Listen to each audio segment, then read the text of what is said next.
এভাবে নাজিল হচ্ছে। সেই আলেম দ্বীন তাকে আপনারা সবাই চেনেন, নাম কি তার?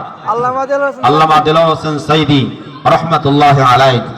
এই কোরআনের বুলবুলি, কোরআনের পাখি, যাকে সৌদি আরবের বাদশাহ সরকার, এই সরকার তাকে কয়েকবার রাষ্ট্রীয় অতিথি করে কাবা শরীফের মধ্যে তাকে প্রবেশ করার সুযোগ দিয়েছিলেন। শুধু তাই না, কাবা শরীফের গেলাপ তার গায়ে ঝুলিয়েও দিয়েছেন, রাষ্ট্রীয় মেহমান হিসেবে তাকে আমন্ত্রণ জানিয়েছেন। এই আলেমে দ্বীন যেখানে তাফসীর করার জন্য আসতেন, লক্ষ লক্ষ মানুষ নিজের পকেটের পয়সা খরচ করে তার কথা শ্রবণ করার জন্য আসতো। সেই আলেমে দ্বীনের যখন জনপ্রিয়তা আকাশচুম্বী হলো, তখন বাংলাদেশে একজন ভারতের সেবা দাসিনী সহ্য করতে না পেরে 2010 সালে তাকে অন্যায়ভাবে গ্রেফতার করে 13টি বছর পর্যন্ত জেলখানার মধ্যে আবদ্ধ করে রেখে তার মুখ নিঃসৃত বাণী শোনা থেকে মাহরুম করেছে, বঞ্চিত করেছে। এই আলেমে দ্বীনকে 53টা দিন তাকে রিমান্ডে নেওয়া হয়েছিল। বিশ্বের প্রথিত যশা আলেমে দ্বীন যারা ছিলেন, তাদের মধ্যে তিনি অন্যতম ইসলামিক স্কলার। এমন একজন গ্রহণযোগ্য, নির্ভরযোগ্য আলেমে দ্বীনকে 13টি বছর পর্যন্ত জেলখানার মধ্যে আবদ্ধ করে রেখে তাদের কলিজা ঠান্ডা হয় না, শেষ পর্যন্ত চিকিৎসার নামে তাকে ইনজেকশন পুশ করে হত্যা করেছে। আমার প্রিয় ভাইয়েরা, আমরা এই কথা বলতে পারি, যারা আলেমে দ্বীনকে হত্যা করে নাই, আল্লামা দেলাওয়ার হোসেন সাইদিকে হত্যা করে নাই, বরং তাকে হত্যার মধ্য দিয়ে বাংলার জমিন থেকে তাদের অস্তিত্ব বিলীন করে দিয়েছে। কারণ তিনি কথা বলেছেন, আলেমের রক্ত আমার রক্ত, যারা পান করতে চায় আমার রক্ত, রক্ত না, রক্ত হলো বিষ। যারা রক্ত পান করতে চাবে তারা সহ্য করতে পারবে না। এই আলেমে দ্বীন তিনি বলেছিলেন, আমাকে আমার রক্ত যারা পান করবে এরা বাংলার জমিনে টিকে থাকতে পারবে না। ভাইরা, ওনাকে 14 আগস্ট 2024 সালে হত্যা করা হলো। 1 বছর যেতে না যেতেই বাংলাদেশ থেকে নয়, পৃথিবীর জমিন থেকে এমন কোন রাষ্ট্র এভাবে পলায়ন করে না যাদের মন্ত্রী পরিষদ, এমপি পরিষদ, সুদ্ধা, এমনকি বাইতুল্লাহ, এমনকি আমাদের যেই বাইতুল মোকাররমের ইমাম সাহেব সুদ্ধা পলাইছে। এই সবগুলো একসাথে পলায়ন করার মতো নজির পৃথিবীর ইতিহাসে বাংলাদেশটাই ব্যতিক্রম। আমার প্রিয় ভাইরা, কেন তারা পলায়ন করেছে?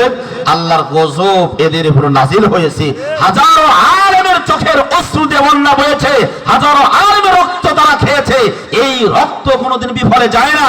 যেই জমিনে শহীদের রক্ত পড়ে, এই জমিন ইসলামের জন্য উর্বর হয়ে যায়। যেই জমিনে আলেমরা জীবন দেয়, রক্ত দেয়, সেই জমিনটা ইসলামের জন্য সেই জমিন কবুল হয়ে যায়। আমার প্রিয় ভাইরা, তিনি কথা বলেছিলেন, আমাদেরকে তোমরা মৌলবাদী বলো। মৌলবাদী মানে আমরা মূলে আসি, তোমরা আসো আগাতে। বাংলাদেশের 18 কোটি মানুষ এই মূল ধরে না দিলে তোমরা মামু বাড়ি দিল্লিতে গিয়ে পড়বা। কথাগণ ঠিক না বেঠি? আর এই কথা বাস্তবায়ন হয়েছে কিনা? হয়েছে। সবগুলো এখন মামু বাড়ি দিল্লি আছে না? দিল্লি আছে। কেন এটা বললাম?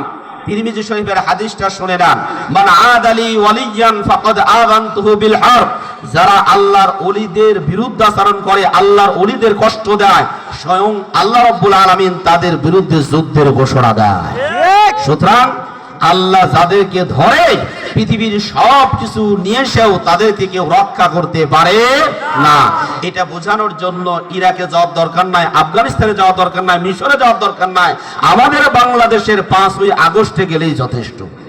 কারণ এদের সব কিছু ছিল, কিন্তু আল্লাহর গজব নাজিল হওয়ার কারণে বুড়ারা না, যারা 15 বছর বড় আন্দোলন করেছে তারা মাত্র মায়ের দুধ ছেড়েছে এরকম কচি কাঁচা যুবকেরা যখন নারায়ে তাকবীরের ধ্বনি নিয়ে মাঠে ময়দানে নেমেছে, কোন ভবনের দিকে যখন রওনা দিয়েছে, একের পর এক লাশ পড়েছে, সামনের দিকে চলতেছে নারায়ে তাকবীরের ধ্বনি দিয়ে। এই সময় আল্লাহ তাদের অন্তরের প্রতি এমন ভয় ঢুকিয়ে দিয়েছে, যার ফলে পিছনের দরজা দিয়ে পলাইতে বাধ্য হয়েছে। এর কারণ হলো এই, আল্লাহ রাব্বুল আলামিন এদের উপরে গজব নাজিল করেছেন। অনেক কারণ আছে, কি কারণে গজব নাজিল হয়েছে বলতে গেলে বহু সময় লাগবে, এত বলার দরকার নেই। কাউকে হেই প্রতিপন্ন করা, ছোট করার জন্য বলছি না। ফাতাবিরু ইয়া উলিল আবসার, এখান থেকে শিক্ষা গ্রহণ করতে হবে। এই পতিত জালিম স্বৈরাচার এরা যেই পরিমাণ অন্যায় করেছে, এই অন্যায় যদি বর্তমানে কোন সম্প্রদায় করে, বাংলাদেশের কোন মানুষ যদি এমন অন্যায় করে, তাহলে তারাও বঙ্গোপসাগরে ঝাঁপ দিয়ে পড়তে বাধ্য হবে। আর জোরে বলেন ঠিক কিনা? এটাই হলো ফাতাবিরু ইয়া উলিল আবসার, অতীত দেখে ইতিহাস গ্রহণ, অতীতের ইতিহাস থেকে শিক্ষা গ্রহণ করতে হবে। সম্মানিত উপস্থিতি, আমরা দোয়া করি এমন আলেমে দিনকে আল্লাহ রাব্বুল আলামিন যেন জান্নাতুল ফিরদাউসের মেহমান বানান। সকলেই পড়ে আমিন। দরুদ সালাম প্রেরণ করেছি বিশ্ব মানবতার মুক্তির দিশারি হেদায়েতের কান্ডারি রাহমাতাল লিল আলামিন জনাবে মুহাম্মদ রাসূলুল্লাহ সাল্লাল্লাহু আলাইহি ওয়াসাল্লামের প্রতি। সম্মানিত উপস্থিতি, সময় আমার অল্প, বেশি করতে পারবো না গল্প, সরাসরি চলে যাচ্ছি। আমরা যে সূরা থেকে তেলাওয়াত করেছি ওই সূরার দিকে চলে যাই। কোরআনুল কারীমের অত্যন্ত গুরুত্বপূর্ণ তাৎপর্যমণ্ডিত একটি সূরা। এই সূরাটা আমরা অনেকেই জানি, অনেকেই চিনি, যদিও একেবারে বাড়ির কাজকার সূরা। আমরা অনেকেই এই সূরা দিয়ে নামাজ আদায় করি, এই সূরা থেকে তেলাওয়াত করেছি। সূরাটির নাম